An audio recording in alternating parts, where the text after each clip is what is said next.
I've been putting off making this video for quite a while, 3 months in fact, because to be honest, I was struggling to figure out who should buy one of these. But the good news, I think I've cracked it. And if you're one of those people, this might well be a bit of a game changer, not just for your health, but your entire well-being.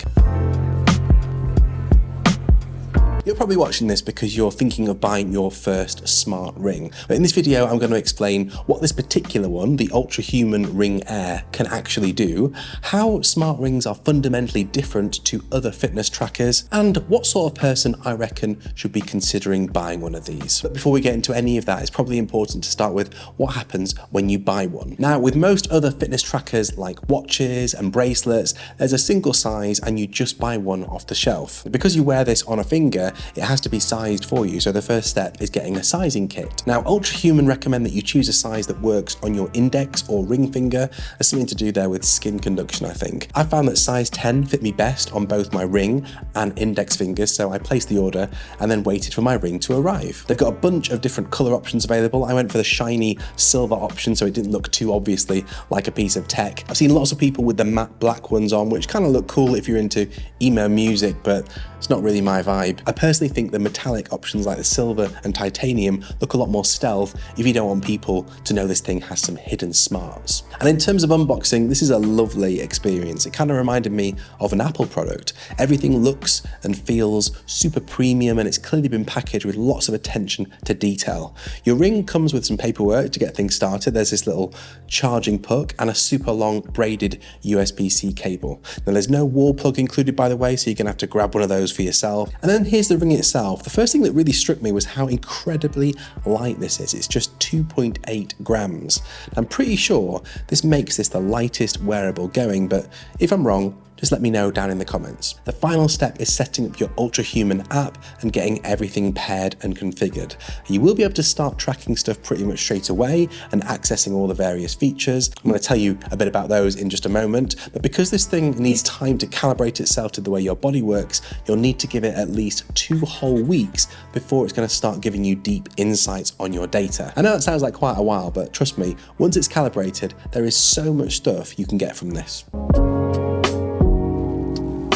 What do these things actually do then? Well, in short, there's quite a lot. I probably could spend an hour or so just talking you through all the data that this captures. So I'm going to try and condense all of that into the main stuff you should probably know about. UltraHuman break down the data that gets captured from the Ring Air into 3 key areas. First of all, sleep. So yes, this is a sleep tracker, pretty accurately I found, and when comparing the data from both my Apple Watch and the UltraHuman Ring, this is at least as accurate as my Apple Watch, sometimes more so. You'll get readouts on sleep stages, as well as things like your heart rate variability and your temperature when you're sleeping, and it even recognises how much you tossed and turned during your sleep and gives you suggestions on when you should go to sleep tonight to either maximise a sleep credit or, as is the case for me, catch up on a sleep debt. Secondly, recovery. This is a combination of metrics like your resting heart rate, temperature, movement, and your recovery back to your resting state from any exercise that you do.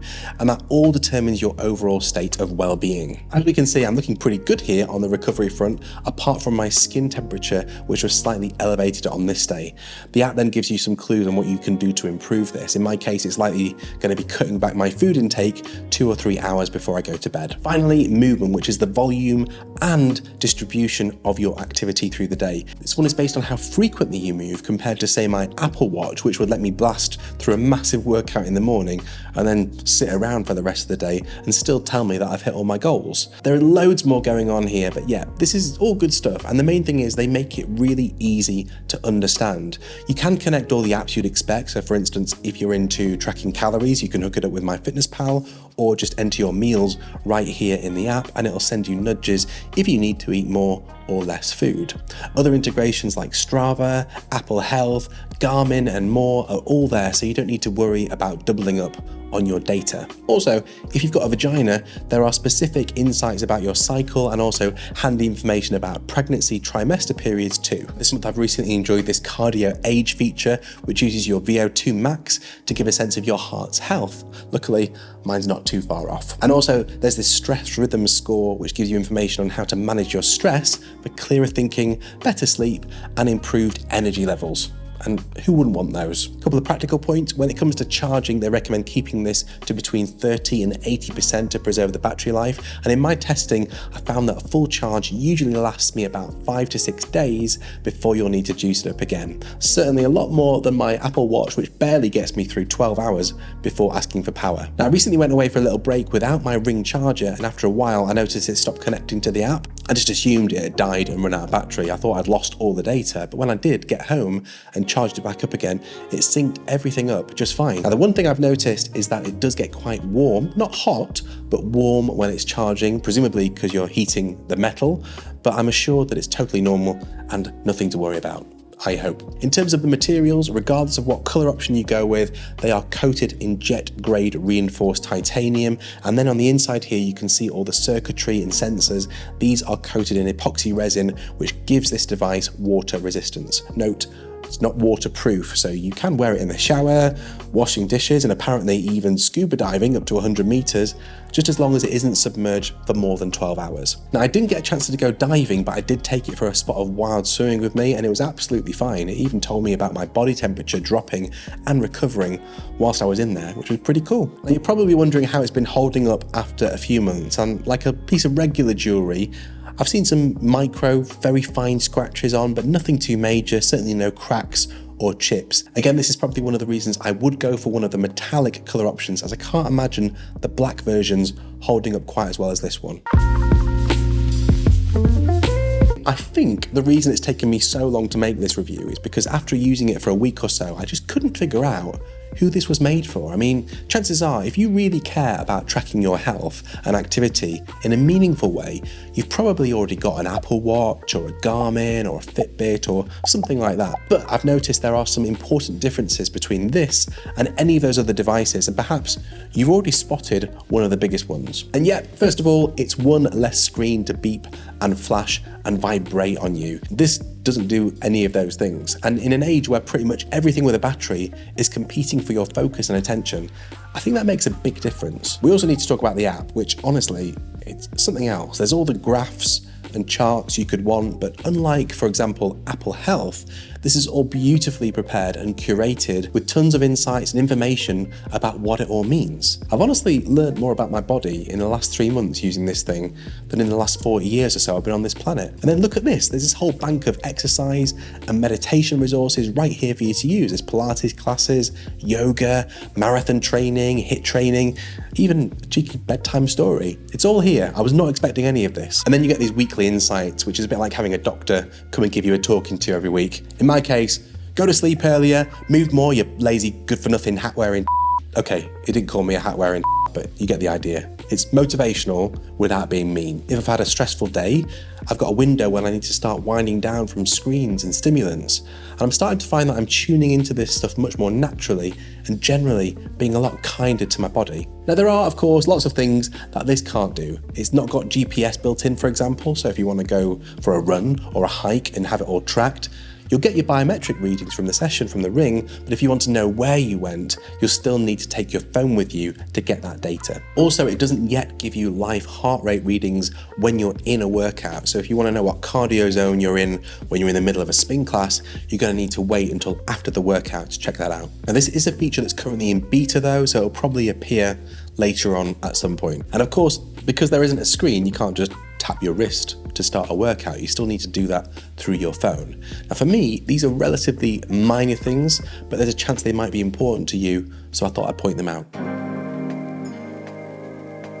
I've thought really carefully about who I'd recommend this to, and let me be honest, this isn't for everyone. For example, I'd probably not buy this if you're an elite level athlete like a marathon runner or a triathlete or into powerlifting and that kind of thing. If that's you, you probably already spent like 3 times as much on a decent running watch. And as you'll have seen from this review, I don't think UltraHuman are really going after the broad fitness market with the Ring Air. This is more of a device that's been designed to improve far more than just fitness. It's about your entire well-being. In terms of recommending who should buy one, I'm going to group this into 3 categories.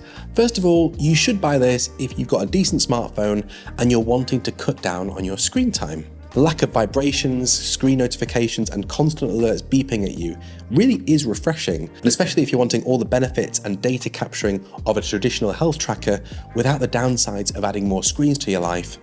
This is well worth a look. Secondly, if you're really into watches, you're probably not going to want to wear one of these. I get that. You're probably wearing some retro Casio number or maybe something fancy like an Omega diving watch. Now, if that sounds like you and you need something that's going to keep an eye on your vitals during your days and nights, yeah, this has got you covered. And you can still wear your nice fancy watch. Finally, if you or your sleeping partner like going to bed without anything on, you'll probably like this. Yeah, that kind of came out a bit wrong. Let me explain. My wife thinks I'm absolutely mad for going to sleep wearing my Apple Watch, so I generally sleep wearing mine to get some decent sleep tracking and heart rate data when I wake up. And that occasionally means blasting myself with light from my watch if I happen to switch it on outside of my sleeping periods, which is not a great way to wake up. Now this, on the other hand, just stays with me all night and doesn't cause any disturbance. As I said, it's a well-being tracker, but it's super stealthy. So yeah, in summary, after 3 months of testing, I can safely say that this is a genuinely great bit of tech. It's so good, in fact, I've decided to get rid of my Apple Watch. No, seriously, I'm going to sell it. As it turns out, this is all I need. Price-wise, the UltraHuman Ring Air retails at $349 or £329. That can be lower if you trade in an older smart ring, including a competitor one, for credit towards your order. Now that puts it on par with something like an entry-level Apple Watch or, funnily enough, their biggest competitor, the Oura Ring. UltraHuman have a hidden weapon here with their pricing model. So the Oura Ring requires an extra monthly subscription to get things that you probably would expect to get as standard for a $300+ device. I'm talking sleep analysis, heart rate monitoring, and temperature trends. UltraHuman, on the other hand, has no subscription. Nada. Everything I've talked about here is all included as standard. Now, if you're absolutely desperate to give them more money, you can buy a coverage plan, which is a bit like Apple Care. It covers accidental damage to your ring as well as theft and loss. But as standard, you do get a 1-year warranty, which covers any hardware issues, which I think is grand for most people. Now, you might be sat there wondering, there's a lot of positive comments. Is this a sponsored review? Well, it isn't, and FYI, I don't do reviews where people pay me to say nice things, but I should mention that UltraHuman did send me this to try out, and I've been able to partner with their team to get a really special offer just for you. And this is partly in celebration of this month marking the 1-year anniversary of this product being out in the wild. The first 10 people who purchase the ring through my link will get a discount, plus a special gift included. Clue, it's something to help you sleep better, plus a free 6 months of their UHX membership. That's the extended insurance coverage I was just talking about. Now, this is only through my link over here and not the Amazon URL below. But as I mentioned, you only have this open until the end of July, so don't miss out. If you're watching this after then, don't worry, you can still get a sweet 10% discount if you use my code at checkout. Enjoy. Folks, as always, if there's anything you want to know that I didn't cover here, just leave a question down in the comments and I'll do my very best to help. Meanwhile, if you enjoyed this one, you might also like to see what I've been packing in my everyday carry sling bag these days. And spoiler alert, it's not just tech. It's over there when you're ready. I'll see you next time.